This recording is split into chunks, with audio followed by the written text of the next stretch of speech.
అనగనగా విజయనగరం రాజ్యంలో పిఠాపురం అనే గ్రామం ఉండేది. ఆ గ్రామంలో శేఖర్ తన తల్లిదండ్రులైన రాణి వాసులతో కలిసి ఒక చిన్న ఇంటిలో నివసించేవారు. శేఖర్ ప్రతిరోజు ఉదయం వాసుతో కలిసి పొలంలో కష్టపడి పనిచేసి ఇంటికి వచ్చేవారు. సాయంత్రం ఇంటికి రాగానే రాణి వాసుకి శేఖర్కి ఎంతో ఇష్టమైన భోజనం వండి పెట్టేది. ఒకరోజు శేఖర్ పని మీద పక్క ఊరికి వెళ్ళగా రాణి వాసుతో, ఏవండి, మన ఇంటిలో నేనొక్కదాన్నే పనులు చేసుకోలేకపోతున్నాను. ఎలాగో మన శేఖర్కి కూడా పెళ్లి వయసు వచ్చింది. కాబట్టి ఒక మంచి అమ్మాయిని చూసి పెళ్లి చేస్తే బాగుంటుంది అని చెప్పింది.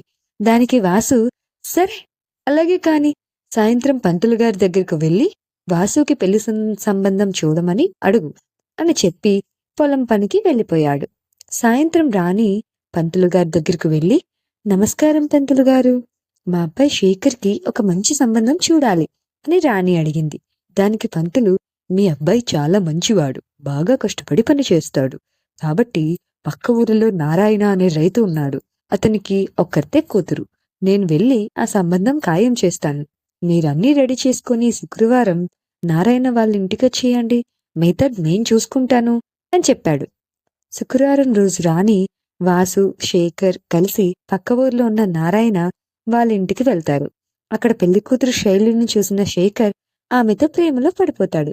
శైలుకి కూడా శేఖర్ నచ్చడంతో ఇద్దరి పెళ్లి చాలా అంగరంగ వైభవంగా జరిగింది.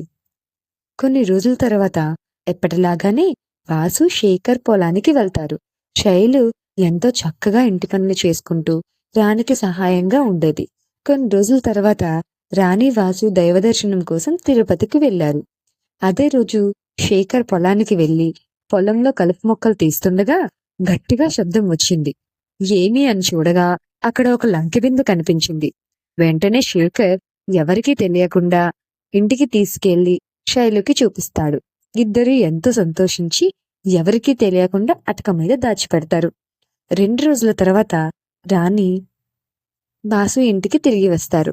వచ్చి చూస్తే శైలు ఇంట్లో లేకపోవడంతో నీరు కోసం పెద్ద బకెట్ తీసుకొని బావిలో వేస్తారు. వారికి బకెట్లో నీళ్లతో పాటు ఒక లంకెబిందె కూడా పైకి వస్తుంది. లంకెబిందెని చూసిన రాణి, వాసు, ఆ శ్రీనివాసుడే మన కష్టాలు పోవాలని లంకెబిందెని వరంగా ఇచ్చాడు అనుకొని ఎవరికీ తెలియకుండా ఇంటికి లోపలికి వెళ్లి తెరిచి చూడగా బిందె మొత్తం వెండి నాణాలు ఉంటాయి.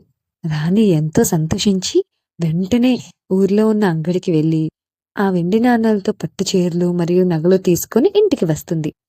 పొలం దగ్గరికి వెళ్లిన శైలు కూడా ఇంటికి వస్తుంది. శైలుని చూసిన రాణి జరిగింది మొత్తం చెప్తుంది. దాంతో శైలు అటకపైన పెట్టిన బిందె కనిపించిపోయేసరికి, అత్తయ్య, ఎంత పని చేశారు? ఆ లంకి బిందె మీ అబ్బాయి నిన్న పొలం నుండి తెచ్చి ఇంట్లో పెట్టాడు. మీరేమో వచ్చాక దాన్ని ఓపెన్ చేద్దామని చెప్పే లోపే పొలంకి వెళ్లారు.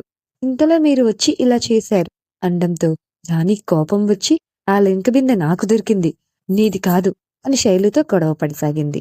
ఇంతలో శేఖర్ ఇంటికి రాగా అత్తా కోడలు ఇద్దరు బాగా గొడవ పడడం, ఎడమోహనం పెడమోహం పెట్టుకొని ఉన్నారు. శేఖర్ రాణితో, అమ్మా, ఎప్పుడొచ్చారు? నాన్నెక్కడా? అసలు ఏమైంది? ఎలా ఉన్నారు అని అడగా దాంతో రాణి శేఖర్కి జరిగింది మొత్తం చెప్పింది. శేఖర్ శైలుతో, అసలు నేను ఆ లంకి బిందెని ఇంట్లో పెడితే దొంగలేస్తారు అని తీసుకెళ్లి ఇంటి వెనకాల చెట్టు కింద పాటిపెట్టాను. అమ్మకి నిజంగానే బావిలో వెండి నాణాలు దొరికాయి అని అన్నాడు. తన తప్పు తెలుసుకున్న శైలు, నన్ను క్షమించండి అత్తయ్య అని ప్రేమగా అడిగింది. దాంతో రాణి కూడా సంతోషించి శైలుని కౌగిలించుకొని క్షమించింది. శేఖర్ వెళ్లి చెట్టు కింద చూడగా అక్కడ పాతపెట్టిన లంకి బిందె కనిపించలేదు. శేఖర్ షాక్ అయ్యి తిరిగి చూడగా ఇప్పటికే రాణికి లంకి బిందె దొరికిన విషయం ఊరు మొత్తం తెలియడంతో ఆ ఊరి గ్రామస్తులు రాణి ఇంటి దగ్గరకు వచ్చారు. ఆ గ్రామ పెద్ద వచ్చి శేఖర్తో, నీ అమ్మకి దొరికిన లంకి బిందె గ్రామ పంచాయతీకి చెందుతుంది. మీరు వెంటనే ఆ లంకి బిందెను తీసుకుని రండి అని ఆదేశించాడు. శేఖర్ ఊరి పెద్దతో, నాకు 2 రోజులు ఇవ్వండి అని అడగ్గా ఊరి పెద్ద సరే అని వెళ్లిపోయాడు. దాంతో రాణి, శైలు మళ్లీ గొడవ పడడం స్టార్ట్ చేశారు. అసలు చెట్టు కింద బంగారు బిందె ఏమైంది? ఈ సమయంలో నాన్నగారు ఎక్కడికి వెళ్లారు? 2 రోజుల్లో లంకి బిందె ఎలా తెచ్చి ఇవ్వాలి అని శేఖర్ ఆలోచనలతో నిలబడిపోయాడు. పిల్లలు, మీకు ఈ కథ నచ్చితే లైక్ చేసి సబ్స్క్రైబ్ చేయండి అండ్ కామెంట్ చేసి షేర్ చేయండి.